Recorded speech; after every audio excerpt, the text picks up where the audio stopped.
이미 성적이 높은 친구들은 저한테 요구하는 바가 굉장히 명확해요. 비유하자면 저는 갈비찜이 먹고 싶어요. 저는 장어구이가 먹고 싶어요. 저한테 요청을 하는데 중위권이거나 하위권인 친구들은 당장 아직 이빠이도 안 난 케이스가 굉장히 많거든요. 근데 그런 케이스에서 옆에 보이는 친구의 장어구이는 맛있어 보이고 장어구이 해달라고 뭐 이러는 거예요? 사실 그게 현실적으로 불가능하잖아요. 그런 친구들한테 솔직히 실현 가능한 동기를 부여해주고. 안녕하세요. 교육대기자TV 대기자 방종임입니다. 요즘 아이들을 가장 잘하는 사람은 대학생 멘토라는 얘기가 있습니다. 멘토로 만나는 형, 누나들에게 성적 고민, 진로 고민을 털어놓는 학생들이 굉장히 많기 때문인데요. 그래서 다년간 과외 경험으로 청소년들을 굉장히 많이 만나오고 성적 향상까지 이끈 선생님 3분 만나서 얘기 나눠볼게요. 네, 안녕하세요. 저는 고려대학교 영어영문학과를 졸업했고 설탭에서 멘토로 활동하고 있는 정지원이라고 합니다. 안녕하세요. 저는 연세대학교 사회학과 재학 중인 김정원이고 현재 설탭에서 국어 멘토로 활동하고 있습니다. 안녕하세요. 서울대학교 식물생산과학부 박나현입니다. 후배들 그리고 부모님들 위해서 조언 나눠주려고 와주셔서 너무 감사하고요. 이제 코앞으로 새학기가 좀 다가왔잖아요. 듣기로는 곁에서 학생들을 굉장히 오래 지켜보고 성적 향상까지 이끌었다고 알고 있어서 이렇게 대학생, 과외쌤 3분과 원인과 해결책, 부모님들 단골 고민을 OX 퀴즈로 한번 풀어보는 이런 시간을 좀 마련해 보려고 합니다. 첫 번째 질문입니다. 성적이 낮은 아이들한테 보이는 공통된 행동이나 습관이 있다. 하나, 둘, 셋.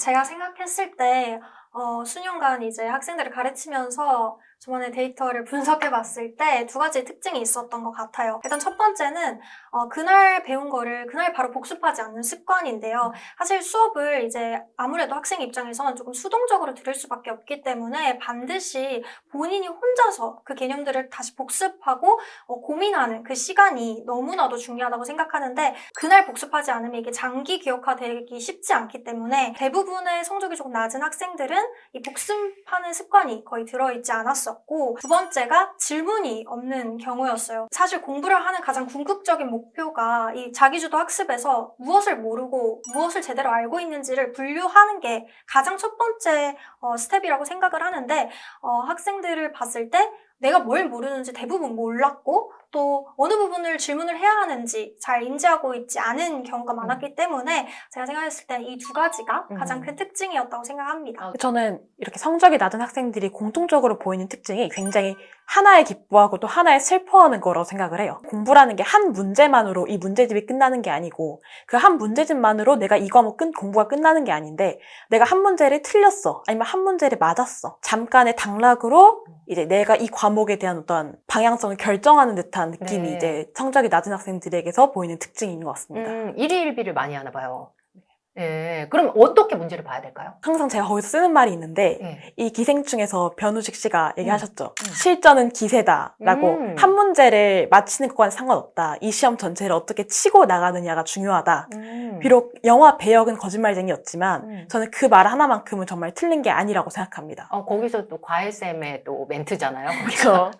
네, 좋습니다. 멘탈이 약하다는 게 특징인 것 같아요. 왜냐하면 사실 멘탈이 약하면은 집중력도 약할 수밖에 없거든요. 내가 멘탈이 너무 약해서 지난 시험 결과가 자꾸 생각이 나고 내가 멘탈이 약해서 옆에 친구가 3문제 풀 때 내가 한 문제 풀고 있으면 자괴감이 빨리 오고 그래서 그런 억울함이나 슬픔에 사로잡혀서 공부에 집중을 못하고 그러면 또 성적이 다시 떨어지고 멘탈은 더 약해지고 그런 게 공부 못하는 아이들의 특징이고 좀 어쩔 수 없는 굴레처럼 반복되는 것 같아요. 멘탈이 부족한 부분이 악순환으로 네. 학업 성적까지도 연결되는 거를 짚어준 네. 것 같아요. 지금 얘기한 것과 비슷한 결일 수도 있는데요. 2번째 질문 그럼 넘어가 볼게요. 학생들의 성적은 공부 기술, 그러니까 스킬보다는 동기부여의 영향이 크다. 하나, 둘, 셋. 공부 스킬이나 방법이 더 중요한 경우도 있고 네네. 동기부여가 더 중요한 경우도 있다고 생각을 해요. 네네. 그런데도 전 동기부여라고 오를 한 이유는 동기부여가 있으면 공부 기술이나 방법은 생길 수밖에 없거든요. 내가 어떻게든 공부를 잘해야 되고 성적이 나오니까 어떻게든 자기한테 맞는 방법을 찾아서 공부를 하게 되는데 공부 기술이나 스킬만 있고 동기부여가 따로 없으면은 결국 언젠가는 무너지게 되는 것 같아요. 한번 슬럼프가 찾아올 때 그걸 극복할 수 있게 해주는 거는 아무래도 이 모티베이션인 것 같아서 네. 저는 오라고 생각했습니다. 네, 제가 듣기로는 나연 씨가 한 번 만난 친구를 계속 오랜 기간 도와준 멘토로서 많이 도와준 걸로 알고 있거든요. 혹시 그런 사례로서 동기부여가 좀 부족했던 친구인데 이렇게 도와줘서 동기부여를 통해서 성적 향상까지 이끌었던 그런 경험이 있을까요? 중3 때 만났던 친구가 생각이 나는데 그 친구는 수학에 별로 흥미가 없던 친구였고 그리고 진로도 수학과는 큰 상관이 없는 친구였었거든요. 그리고 이제 부모님도 그렇고 아이도 그렇고 왜 수학을 공부해야 되는지 모르겠다라는 입장이셔서 그 친구한테는 제가 그러면 재미있게 수학을 공부해보자. 너가 수학 공부하는 이유는 사실 뭐 성적이 잘 나오기 위해서, 대학 잘 가기 위해서가 아니라 너가 조금 더 지성인이 되어보자고 하는 거다. 네. 생각하는 방법, 사고하는 스킬, 그렇게 의무감을 느끼지 말고 우리 재밌게 공부해보자 라고 얘기를 해서 그리고 그 친구도 끝까지 그 마지막 날, 수능 치기 전날에 저한테 했던 말이 선생님 덕분에 수학을 포기하지 않았다라고 얘기해 줬었거든요. 네, 왜냐면 수학 같은 경우에는 현실적으로 잘 쓰지 않기 때문에 왜 공부해야 되는지 모르는 친구도 굉장히 많잖아요. 그런 부분에서 동기부여를 좀 이끌어준 부분이 그 친구가 그래도 계속 할 수 있었던 원동력이 됐나 봐요. 약간 비슷하면서도 다른 얘기인 것 같은데 저는 일단 공부를 시작부터 해야 된다고 생각하는 파거든요. 이미 성적이 높은 친구들은 저한테 요구하는 바가 굉장히 명확해요. 비유하자면 저는 갈비찜이 먹고 싶어요. 저는 장어구이가 먹고 싶어요. 저한테 요청을 하는데 공부를 이제 중위권이거나 하위권인 친구들은 당장 아직 이빨도 안 난 케이스가 굉장히 많거든요. 근데 그런 케이스에서 옆에 보이는 친구의 장어구이는 맛있어 보이고 저게 막 장어구이 해달라고 뭐 이러는 거예요? 사실 그게 현실적으로 불가능하잖아요. 그래서 그런 친구들한테 솔직히 실현 가능한 동기를 부여해 주고 거기서 이렇게 한 단계 한 단계 나아가는 게 중요하다 생각해서 그래서 동기부여가 어쩌면 스킬과 방법을 이끌어내는 건 아닐지 하고 생각을 합니다. 공부에서 가장 중요한 건 완주하는 거라고 생각을 하거든요. 그 꾸준함과 지속성을 계속 이렇게 지속시켜줄 수 있는 건 동기부여밖에 없다고 생각을 해요. 네. 저 같은 경우에는 이제 초등학교 6학년 때부터 지금 이제 고1 입학하는 친구를 영어를 가르치는 경험이 있는데 그 친구는 영어 자체에 대한 흥미도 없었고 학원에서 레벨 테스트 자체를 아예 통과하지 못해서 갈 학원도 없었던 상태였어요. 그 상태에서 제게 왔고 저는 그 친구한테 이제 사실 동기부여를 어떻게 시켜주는지가 되게 추상적이고 어려운데 저는 그 친구가 힘들어하고 뭔가 혼자서 루즈해질 때 늘 너가 결국 궁극적으로 되고자 하는 사람이 뭐야? 너 나중에 커서 뭐 하고 싶어? 이거를 계속 깨우쳐줬던 것 같아요. 그게 순간적으로라도 어쨌든 자극을 시켜주고 뭔가 공부에 있어서 지속성을 계속 동기부여가 유지할 수 있게 해줬던 것 같아서 동기부여가 훨씬 중요한 것 같습니다. 성적뿐만이 아니라 성적 밑바탕이 되는 동기부여를 위해서 넌 뭐가 되고 싶니? 이런 부분을 좀 같이 디벨롭 해줬나 봐요. 네, 왜 공부를 해야 되는지에 대해서 뭔가 명확하고 구체적인 목표가 서지 않으면 네네. 사실 내가 왜 해야 되지? 그리고 이 회복 탄력성도 되게 떨어지는 것 같아요. 어려운 개념을 쉽게 가르치는 나만의 노하우가 있다. 하나, 둘, 셋. 그 노하우 좀 나눠주세요. 다 있으신 것 같네요. 아유. 네네. 저만이 노하우라고 해도 될지는 모르겠지만 네. 저는 소통을 좀 중요하게 생각하는 편입니다. 그래서 아이들이 뭘 궁금해하고 뭘 모르고 그런 부분을 같이 짚어가면서 소통하면서 수업을 하는 편이고 그래서 저는 보통 수학 과외를 많이 하는데 오답풀이를 할 때 늘 아이들한테 제일 먼저 하는 말이 있어요. 너는 어떻게 풀었어? 이 얘기를 제일 먼저 하거든요. 그 다음에 그 아이가 푼 부분부터 설명을 해나가려고 합니다. 가끔씩 그런 경우가 있어요. 내가 뭘 모르는지도 모르겠다 할 정도로 개념이 부족한 경우도 있는데 그럴 때는 그냥 개념 설명하고 문제들 계속 풀어주고 그러면 점점 더 뭘 모르는지가 구체화되더라고요. 사실 그러면서 점점 더 아이들도 성장한다는 거를 본인들도 느끼고 저도 느끼고 하는 것 같아요. 뭘 모르는지를 먼저 질문으로 확인시켜주는 게 포인트인 것 같아요. 저는 이제 국어를 주로 가르치고 있는데 이 국어라는 과목 자체의 특징이 특히 비문학 같은 경우에 지문 내에서 주어지는 정보값이 있잖아요, 기본적으로. 그래서 학생들 같은 경우에는 내가 그 정보값에 대해서 모르는 건지 아니면은 이 국어라는 과목의 문제풀이 방식을 모르는 건지 이 두 개를 헷갈리는 경우가 굉장히 많더라고요. 그래서 항상 이제 수업을 할 때 비슷한 내용일 수도 있지만 왜 이걸 답이라 선택했어? 이걸 네가 찾은 근거를 이 지문에서 찾아서 나한테 가져와봐. 네. 이렇게 항상 먼저 물어봐요. 그게 그 질문의 중요성이 뭘까요? 그러면 그 질문을 안 한 경우와 이렇게 질문하고 왜 이게 답인 것 같아? 이거의 차이가 뭐라고 생각하세요? 그 학생이 이 문제를 왜 틀렸는지 모르고 해설을 해주는 것과 이 학생이 이 문제를 왜 틀렸는지 알고 해설을 해주는 거는 확실히 제가 해주는 답변의 퀄리티의 차이가 생길 수밖에 없다고 생각해요. 네. 그게 1대1의 강점인 것 같아요. 그렇죠. 네, 아니면 학원에서는 이런 질문을 할 수가 없잖아요. 항상 수업 시작하기 전에 무조건 다 질문을 해도 돼. 첫 번째 문제부터 뭐 다 틀려도 돼. 이 얘기 항상 정말 제일 강조하고요. 틀린 문제가 있으면 좀 되게 이 어려운 개념들을 어쨌든 쉽게 바로 주입시키지는 못하거든요. 근데 이제 본인의 그런 좀 스탠스를 좀 바꿔줘야 되는데, 아, 틀렸네? 하트하자, 우리. 왜냐면 우리 문제집 푸는 이유는 틀린 문제 찾기 위해서니까 보물이네. 막 이렇게 되게 인식을 그냥 바꾸려고. 180도 바꿔주려고 해요. 그리고 틀린 문제에 하트 표시 너무 좋은데요? 네, 그냥 하트 아니면 너 뭐 별표 하고 싶으면. 근데 저는 네. 하트를 많이 사용을 합니다. 네. 사랑을 주자. 근데 하트가 너무 많은 거 아니에요? 사랑이 너무 친해. 사실 문제를 풀 때는 혼자 머릿속으로 생각하면은 그냥 마구잡이로 적는 경우가 있거든요.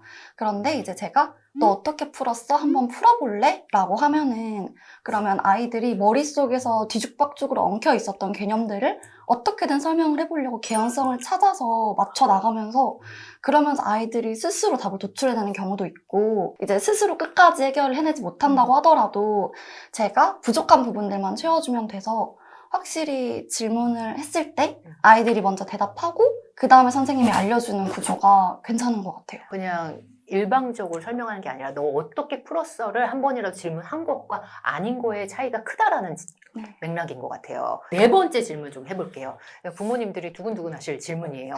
성적 떨어진 아이의 부모님한테는 공통적으로 나타나는 부분이 있다. 하나, 둘, 셋. 저희가 세모예요. 세모부터 들어볼게요. 왜 세모예요? 특징이기보다는 제가 이제 어떻게 성적이 떨어진 학생들에게 부모님이 해주시면 좋을 반응들, 얘기들, 이걸 언급드리고 싶은데, 네네. 저도 제 학생들이 성적이 낮게 뭐 나오거나 아니면 자신들이 이제 투입한 노력만큼 대가를 못 받았을 때 그 좌절하는 그걸 보면 너무 마음이 아프거든요. 근데 그럴 때일수록 정말 감정적으로 뭔가 이렇게 이야기하고 반응하시기보다는 저는 진짜 현실적인 방안을 항상 얘기를 해요. 그러면 괜찮아. 너 다음 시험은 어떻게 향상시킬 수 있지? 그 피드백에 집중을 하지, 다 미래의 결과에 집중을 하지, 이 과거는 이미 지나간 일에 얽매여 있는 거는 진짜 시간 낭비라고 생각을 하기 때문에 같이 우울할 때 그냥 옆에서 굳이 뭐라고 말씀 안 해주시고 응원해주시고 그 한마디가 너무 큰 것 같아요. 저는 굉장히 애매하다 생각하는데 사실 모든 학부모분들이 자식의 성적이 낮기를 바라진 않을 거 아니에요. 모두가 자식의 성적이 높기를 바라시죠. 네. 그런데 저는 중요한 건 부모님 자체의 특징이 아니라 부모와 자녀 관계에서의 성향 차이라고 생각을 해요. 제 친구 중에 이제 고려대학교에 다니고 있는 친구가 있는데 그 친구 부모님이 굉장히 방목형이셨거든요. 너는 가서 너 알아서 해라. 뭐 네 학원 뭐 알아서 해라. 과외 네 알아서 해라. 그래서 그 친구는 진짜 알아서 해서 잘 갔어요. 그래서 그런 식으로 해야 잘 맞는 친구도 있고 아니면은 정말 부모님이 사소하게 간섭을 딱딱딱 해주면서 해야 그나마라도 하는 친구들이 있거든요. 그래서 사실 저는 부모님들한테 조금 이제 얘기를 드리고 싶은 거는 학생의 상태를 부모가 파악해야 되고 그걸 파악 못하면 최소한 이제 설득 선생님들 같은 경우에는 대학생들이니까 그래도 학부모님들보다는 훨씬 더 소통이 잘 된단 말이에요. 그런 식으로 지금 저는 설득 학부모님하고 같이 소통을 하고 있는 경우도 있거든요. 어떻게 해요? 너무 궁금하네요. 네, 저는 이제 학부모님들한테 이제 정기적으로 그래도 좀 연락을 드리면서 현재 이런 과목에서 이런 진도를 나가고 있고 이런 식으로 하고 있다. 학생의 성향이 이러하니까 이런 부분으로 잡아보겠다. 하시는데 그러면 학부모분들이 굉장히 좋아하시면서 저한테 이제 문자를 주시는데 이제 워낙에 좀 멘탈이 약하고 친한 언니처럼 이제 옆에서 다가와 달라 하면은 저도 그걸 학생이 봤으니까 그걸 알고 있으니까 최대한 그렇게 다가가려고 하고 또 학생이 부모님에게 얘기하지 않는 그런 약한 부분들을 한번 애둘러서 이런 부분만 조금 보살펴 주시면 좋을 것 같다 하고 전달을 드리는 편이에요. 그리고 아이 성향이나 동기부여를 본인이 직접 못한다면 이렇게 외부의 도움을 얻거나 선생님들의 도움을 얻거나 이런 방법도 있을 것 같아요. 지난 겨울방학 공부량이 1학기 성적과 비례한다. 하나, 둘, 셋. 이거 다 애매하네요. 이거 어떻게 X? 그럼 전 X로 할게요. X 좋습니다. X 먼저 들어볼게요. 그러면. 제가 케이스를 하나 봐서 더 그런 것도 같아요. 제 첫 설택 학생이었는데 그 학생 같은 경우에는 이제 저랑 처음 수업을 할 때, 그러니까 4월 달에 수업을 처음 시작을 했는데 그 당시에 국어가 3등급이었어요. 네. 3등급이었는데 저랑 같이 수업을 하면서 저도 이제 첫 학생이니까 되게 열심히 신경을 쓰고 같이 빌드업을 천천히 해 나갔는데 분명 이제 3월 모의고사에서는 저랑 수업하기 전에서는 그 친구가 국어가 3등급이 나왔는데 저랑 이제 수업을 하고 6월 모의고사 그리고 9월 모의고사에서 성적이 오르더니 근데 완전히 1등급 안정권, 그러니까 1등급과 2등급에 왔다 갔다 하는 정도도 아닌 1등급 안정권이 나온 거예요. 예. 물론 저도 열심히 가르쳐줬지만 그 친구가 정말 노력을 많이 했어요. 아침 6시에 일어나서 그 단지 내 독서실에 가서 매산문 매산비를 풀고 학교에 갔을 정도로 정말 과목에 노력을 기울였는데 만약에 겨울방학 때 내가 조금 미흡했다고 해도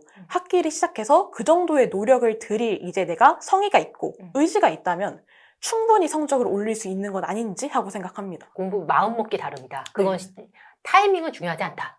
라는 얘기인 것 같아요. 네, 저도 비슷하게 답변을 드렸는데 중고등학생 친구들이 가장 많이 하는 게 그 공부 타이머 재서 나 오늘 열 몇 시간 공부했다, 뭐 몇 시간 공부했다 이거 인증 되게 많이 하잖아요. 저도 했었고 왜냐면 그게 굉장히 시각적인 만족감을 주거든요. 그런데 제가 어쨌든 지금 몇 년간 공부를 저도 계속 해오면서 그리고 학생들을 가르치면서 시간의 양보다 중요한 건 효율이라고 생각을 합니다. 여러분들이 만약에 지금 방학 동안 내가 최선을 다한 것 같지 않아, 그리고 나 어느 정도 공부를 못했어 라고 전혀 걱정하실 필요가 없는 게, 그러면 이제부터 베개 효율로 공부하시면 되니까 공부에 투입한 시간의 양은 중요하지 않아요. 그렇기 때문에 늦었다고 지레 겁먹을 필요가 전혀 없고 저는 하루 전날이라도 충분하다고 시간을 생각하거든요. 하루라도 나한테 너무 소중한 시간이 될 수 있어요. 그러면 지금 얘기 나온 김에 성적 역전, 뭐 내가 도와준 사례도 있을 것 같고요. 성적 역전의 사례를 조금 기억나는 거 있으면 한 가지씩 얘기를 해줄래요? 모의고사 7등급에서 최종 수능 3등급으로 만든 케이스가 있었는데요. 그 친구가 고3 때 저를 만났어요. 사실 이제 수능까지는 1년도 남지 않은 시점이었는데 근데 베이스가 좀 많이 부족했던 아이였거든요. 그래서 어떤 개념을 공부하더라도 이제 수능 수학에서 요구하는 단원들은 어떤 것도 소화를 해낼 수가 없었고, 그래서 수능에 1년도 남지 않은 시점에 제가 그 친구한테 우리 중학교로 돌아가자, 우리 2차 방정식부터 시작하자 라고 얘기를 했었어요. 당연히 아이도 너무 부담스러워했고 오히려 이러다 성적이 떨어지면 어떡하냐 했었는데 여기서 어떻게 더 떨어지냐. 아, 현실적인 멘트예요. 네네. 떨어질 게 없지. 차라리 그냥 우리 처음부터 돌아가서 천천히 차근차근 다져 올리자. 5등급까지는 무조건 올려주겠다라고 했었는데 사실 그 아이는 멘탈도 좀 약한 친구였거든요.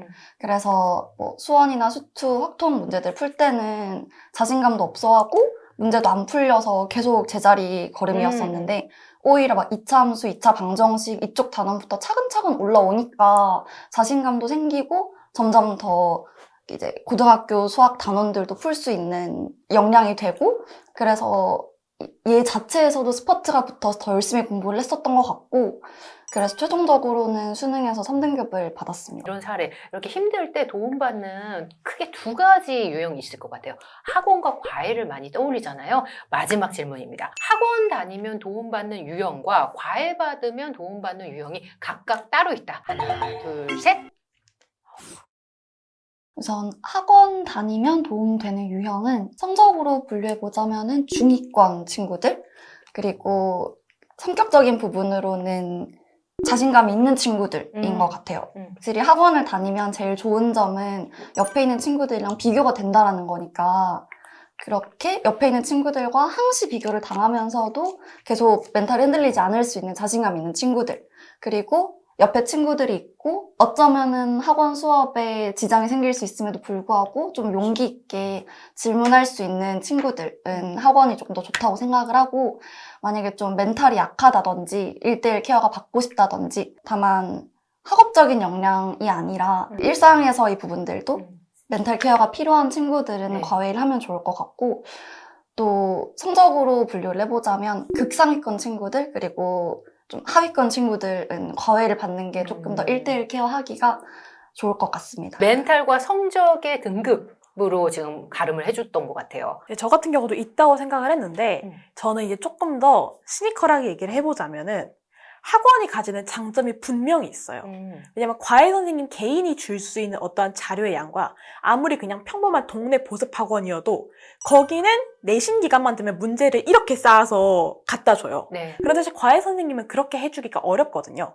그런데 여기서 한 번 더 시니컬하게 해보자면 이 많은 양의 자료를 가져다 줘도 그거를 못 쓰는 학생들이 있어요. 그런 학생들이 학원에 다닌다는 건 사실 약간 좀 일종의 네. 낭비다라고 생각을 하고요. 아까 얘기하신 것처럼 과외 선생님과의 개인의 커뮤니케이션을 통하는 게 가장 큰 장점이라 생각하고 저 같은 경우에도 고등학교 때 이제 학원을 다닐 때 질문을 조금 못하는 타입이었어서 엄마가 학원을 굉장히 아쉬워했거든요. 그럴 거면 과외를 하지 그랬냐. 저는 그런 경험이 있어서 그런지 내가 나설 수 없다.